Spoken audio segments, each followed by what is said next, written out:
Hi అండి, అస్సలాము welcome to my channel taste కరో ఫీల్ కరో. ఇవాళ మంచి రెసిపీ ఏంటంటేనండి దహి వడ అండి.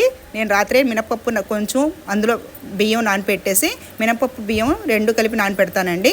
రుబ్బేటప్పుడు కొంచెం అన్నం వేసుకొని రుబ్బుకుంటాను.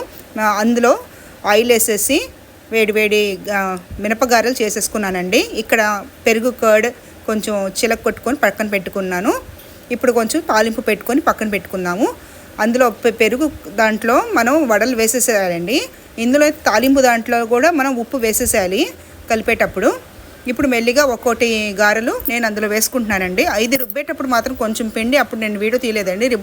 రుబ్బేటప్పుడు మాత్రం కొంచెం అన్నం వేసుకోండి, కొంచెం బాగా స్మూతీగా వస్తాయి. చిక్కగా పెట్టుకోండి పెరుగు. ఇప్పుడు తాలింపు పైన వేసేసి కొంచెం సేపు కొత్తిమీర అలా గార్నిష్ చేసేసుకొని అలా పెట్టేసేయండి. ఇప్పుడు మీరు ఆఫ్టర్నూన్ పెడితే సాయంత్రంకి వచ్చేటప్పటికి తింటే చాలా మెత్తపడిపోయి చాలా బాగుంటాయండి. నిజంగా రియల్లీ చాలా టేస్ట్ అండి. ఇంట్లో చేసుకుంటే ఇవి చాలా బాగుంటాయండి.